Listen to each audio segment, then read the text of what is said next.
प्रधानमंत्री नरेंद्र मोदी के नेतृत्व में शुरू किया गया हर घर तिरंगा अभियान एक अभूतपूर्व पहल के रूप में सामने आया है।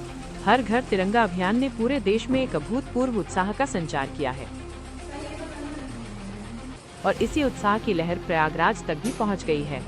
संगम नगरी प्रयागराज में ये अभियान विशेष रूप से स्वयं सहायता समूहों से जुड़ी महिलाओं के जीवन में न केवल एक नया उत्साह भरा है बल्कि उन्हें आत्मनिर्भरता की राह पर भी सशक्तता के साथ आगे बढ़ाया है। ये पहल आर्थिक स्वावलंबन और राष्ट्रीय गौरव के बीच एक अनूठा सेतु बन गई है। अभियान के अंतर्गत इन मेहनती महिलाओं को राष्ट्रीय ध्वज तिरंगा के निर्माण का महत्वपूर्ण और पवित्र कार्य सौंपा गया है। एक स्वयं सहायता समूह की सदस्य अपने अनुभव साझा करते हुए कहती हैं, हमारा ये कार्य केवल एक आर्थिक गतिविधि नहीं बल्कि देश की सेवा का एक सीधा माध्यम बन रहा है। हर सिलाई के साथ हम राष्ट्र के प्रति अपनी निष्ठा और प्रेम व्यक्त करते हैं। उन्होंने गर्व के साथ कहा, ये हमें आत्मनिर्भरता की दिशा में भी अग्रसर कर रहा है क्योंकि अब हम अपनी मेहनत से कमाई कर अपनी और अपने परिवार की जरूरतों को पूरा कर पा रहे हैं। उनके लिए ये कार्य केवल आजीविका का साधन नहीं बल्कि देश के प्रति अपने कर्तव्य का निर्वहन और आत्मसम्मान का प्रतीक भी बन गया है। प्रधानमंत्री की इस दूरदर्शी योजना की भूरी भूरी प्रशंसा करते हुए उन्होंने कहा कि ये उनके लिए अत्यंत सौभाग्य की बात है कि उन्हें राष्ट्रीय ध्वज जैसे महत्वपूर्ण प्रतीक के निर्माण का अवसर मिला है।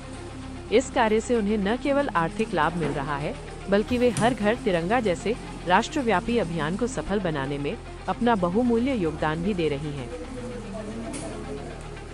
हम सपना सहायता समूह से हैं। हमें हर घर तिरंगा का कार्य मिला है जिससे हमें देश की सेवा के साथ साथ आत्मनिर्भर भी हैं और ये हमारा मतलब कि एक वो है कि जिसे हम देश के सेवा भी कर रहे हैं। साथ में हमारा ये सौभाग्य है कि हम लोगों को तिरंगा बनाने का काम भी मिला है जिससे प्रधानमंत्री की योजना का लाभ भी बहुत अच्छा है और हम लोग का कार्य भी अच्छा है, साथ में हर घर तिरंगा भी है। इसी क्रम में मुनि केसरवानी, जो स्वयं भी इस पुनीत कार्य में सक्रिय रूप से जुड़ी हुई हैं, ने अपनी अदम्य खुशी और उत्साह को व्यक्त करते हुए कहा, हम सभी महिलाएं मिलकर बड़े पैमाने पर राष्ट्रीय झंडे बनाने का काम कर रही हैं और ये हमारे लिए न केवल एक काम है बल्कि ये हमारे राष्ट्र के प्रति प्रेम और सम्मान का प्रतीक है। ये हमारे लिए अत्यंत स्वागत योग्य और गर्व की बात है कि हमें इतना शुभ और महत्वपूर्ण कार्य सौंपा गया है।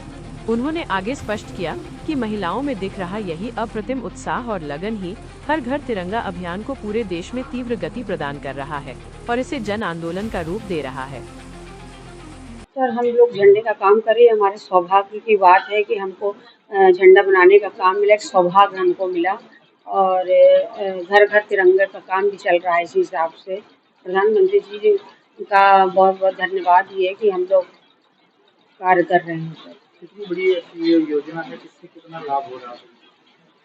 सर, ये योजना तो लाभ तो है ही है क्योंकि सर हर महिलाओं को काम मिल रहा है। हर महिलाओं को काम मिले, हर महिला रोज 100, 150, 200 झंडे का कार्य कर रही है तो उनको इनकम भी इस तरह से हो रहा है।